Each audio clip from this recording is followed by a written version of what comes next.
wabarakatuh. Selamat sore sahabat semuanya di mana saja berada. Kembali lagi kita membuat konten peternakan dombanya. Kali ini kita membuat konten beri makan pada dombanya. Dan ini baru saja saya kembali dari cari rumput. Sebetulnya rumput kemarin sisa hari ini cukup banyak, tapi nampaknya dia tidak suka, dia tidak makan. Jadi kita harus mengambilkan lagi rumput.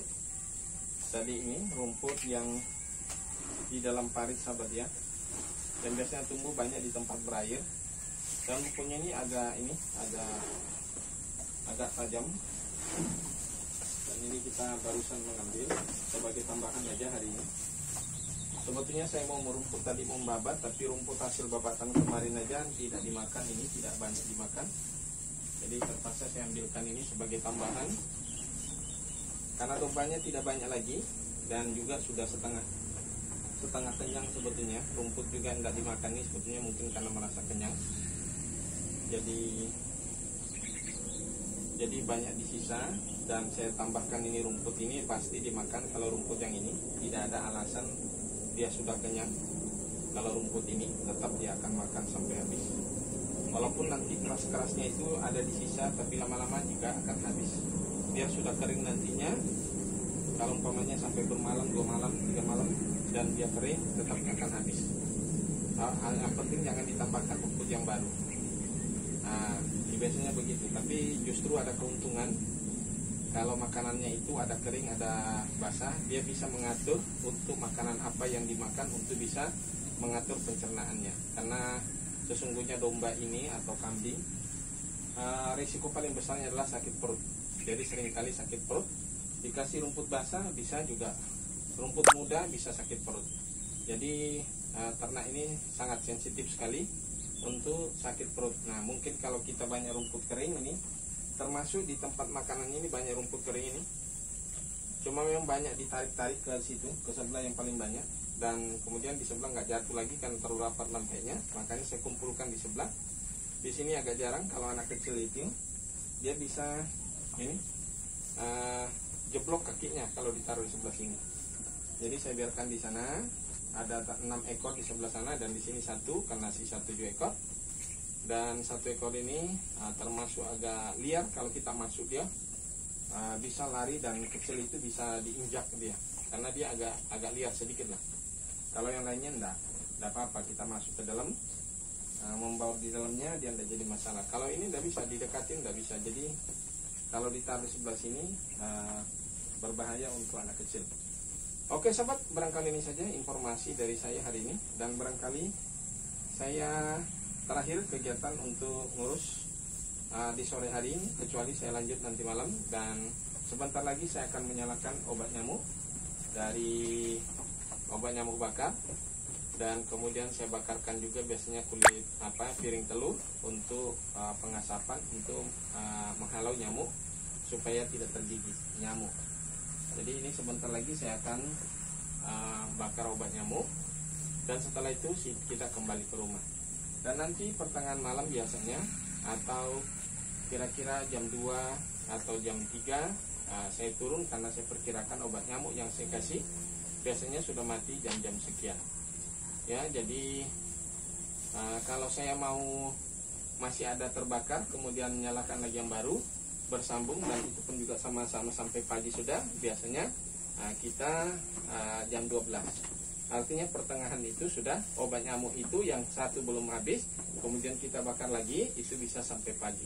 Jadi dombanya bisa tidur nyenyak. Benar-benar dengan menggunakan obat nyamuk bakar, dombanya tidur nyenyak.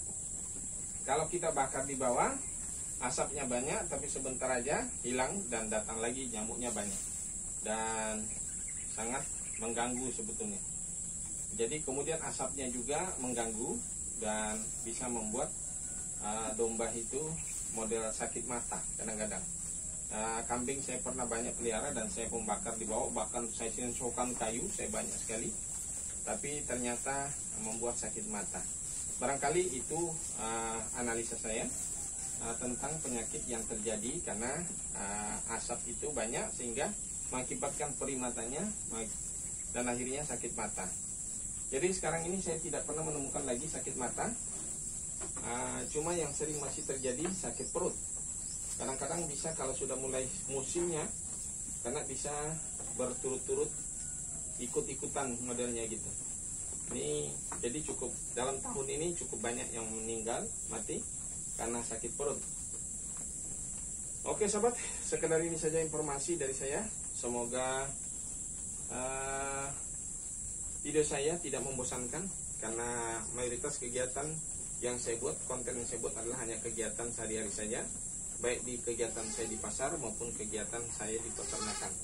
Karena saya memang bukan orang pekerja perusahaan, tapi saya adalah pekerja mandiri, dan dari saya hanya menciptakan lapangan kerja itu sendiri untuk biaya kehidupan. Alhamdulillah dari usaha-usaha yang saya tekuni ya bisa untuk membiayai anak-anak saya kuliah, walaupun nampak kegiatannya boleh dikatakan agak santai.